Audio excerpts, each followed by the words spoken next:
Ovo je definitivno, ako ne najukusniji, onda sigurno jedan od najukusnijih gulaša koja sam pripremao. Okus je savršen, bez nekog preuveličavanja i slično. Velika je razlika između gulaša i gulaš juhe, koju svi nazivamo gulašom, ali o tome ću više u pisanom receptu ispod videa. Može se poslužiti, kao što vidite, uz bilo koji jednostavni prilog. Ili na žlicu sa domaćom kuruzom, odnosno domaćim kukuruznim kruhom. Ali krenimo s receptom. 2,5 litre vode, malčice veći korijen celera, 2 mrkve, 2 korijena peršina, 1 juneća kost za juhu. Kad zakuha, kuhati 45 minuta na slabijoj do srednje jakoj vatri. Junetina od buta, – 1,5 kg.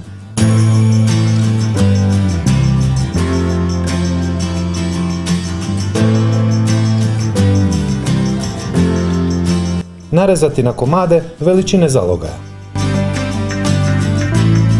25 g soli. Ostaviti na sobnoj temperaturi do upotrebe. 750 g luka. To je u stvari količina koja predstavlja polovicu količine mesa. Nikada nisam bio pobornik teorije postupka kuhanja po sistemu koliko mesa, toliko luka. Upravo zbog toga stavim pola. 3 do 4 češnja češnjaka, ovisno o veličini. Sve nasickati. Skoro pa obavezno, radi pikantnosti, peperoncini ljuta papričica ili ljuta feferona. Listovi lovara, timijan ili majčina dušica, ako imate, to će svakako biti odlična opcija. Temeljac nakon 45 minuta maknuti s vatre. Izvaditi povrće i pasirati.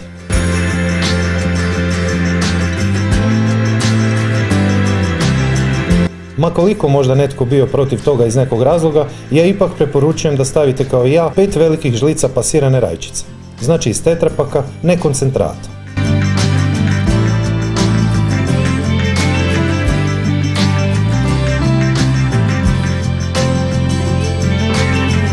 Oko 1 decilitar suncukretovog ulja, pirjati, odnosno dinstati, 15 do čak 20 minuta na malo jačoj vatri.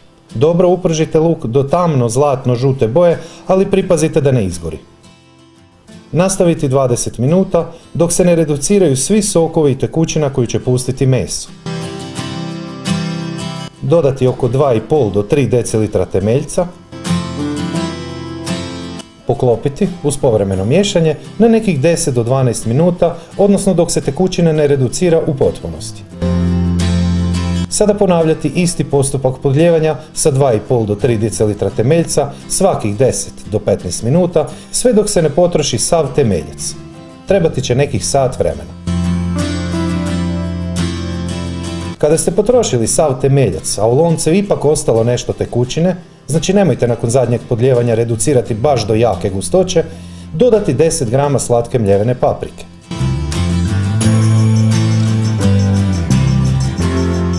Nastaviti miješati samo 1 minutu. Pa dodati pasirano povrće iz temeljca.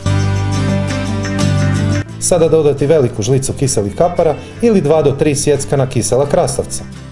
Punu veliku žlicu pekmeza od šljiva. Nemojte izostaviti taj pekmez jer će dati on posebno onu voćnu notu gulašu. Nastaviti miješati svega par minuta da se svi sastojci, naravno osim mesa, ne sjedine.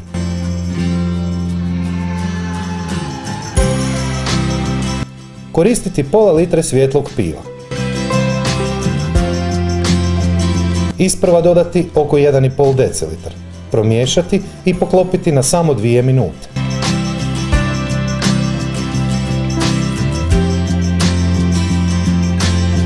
Ponovo zaliti sa oko 1,5 decilitar piva, pa opet poklopiti na 2 minute.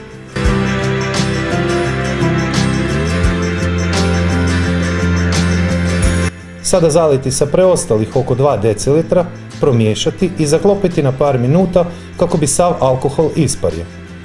Nemojte imati averziju prema pivu u jelu.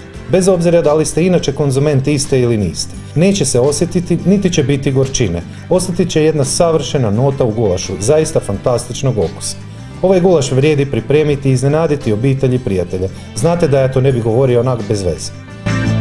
Ispod svakog mog videa je pisani recept, popis sastojaka, postupak i savjeti koji nisu stali u video, ali i preporuke za razna jela s junetinom, razne gulaše, saftove, vinske gulaše, krumpir gulaše te ostala slična jela koja ste propustili, a bilo bi mi drago da ih probate, jer su zaista odlična ideja za obiteljski ručak.